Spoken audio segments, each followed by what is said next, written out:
بسم اللہ الرحمن الرحیم وللہ علی الناس حج البیت من استطاع الیہ سبیلا۔ خالق کائنات نے قرآن کریم میں ارشاد فرمایا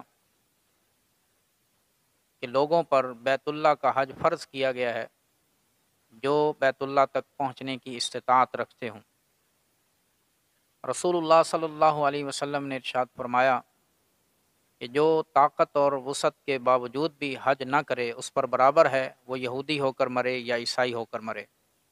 یہ صحیح بخاری اور صحیح مسلم کی متفق علیہ حدیث ہے۔ حج کرنے کا آسان اور مختصر جو طریقہ ہے، حج کے 5 ایام ہیں: 8 ذی الحجہ، 9 ذی الحجہ،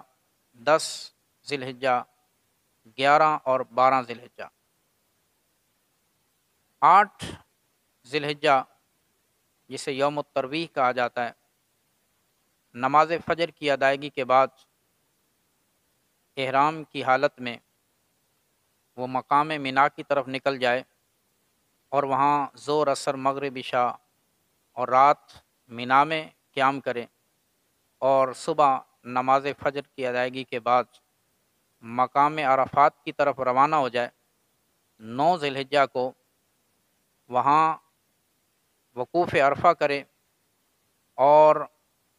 اگر وہ تنہا نماز پڑھنا چاہے تو ظہر کے وقت میں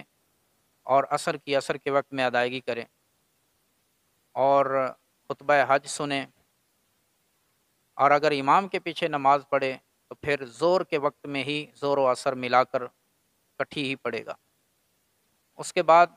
جب سورج غروب ہو تو نماز مغرب کی ادائیگی کیے بغیر وہ مقام عرفات سے مزدلفہ کی طرف روانہ ہو جائے، اور مزدلفہ میں پہنچ کر جماعت کے ساتھ عشاء کے وقت میں مغرب اور عشاء اکٹھی ادا کریں، رات مزدلفہ میں ہی قیام کریں، اور صبح نماز فجر کی ادائیگی کے بعد 10 ذی الحجہ کو سیدھا مقام مینا کی طرف روانہ ہو، اور وہاں پر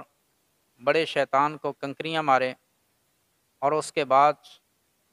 بال چھوٹے کروائے یا بال منڈوائے۔ بال منڈوانے کے ساتھ ساتھ جب قربانی کر لے تو بال منڈوا کر احرام اتار دے، اور اگر اسے فرصت ملے تو وہ طواف زیارت کے لیے جائے اور طواف کرے،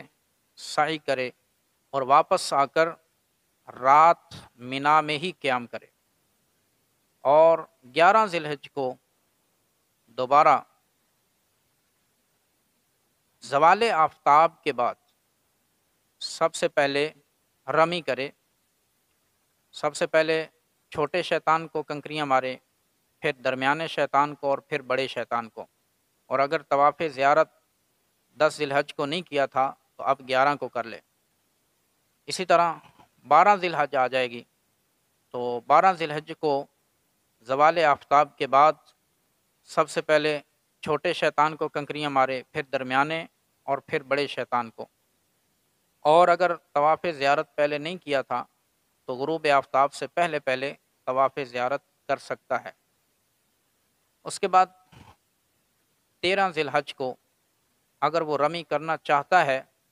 تو کر سکتا ہے، اور یہ افضل ہے، اور زوال آفتاب سے پہلے بھی اگر رمی کر کے جانا چاہتا ہے تو رمی کرے اور پھر روانہ ہو جائے، اس کا حج کے مناسک اور ارکان مکمل ہو چکے ہیں۔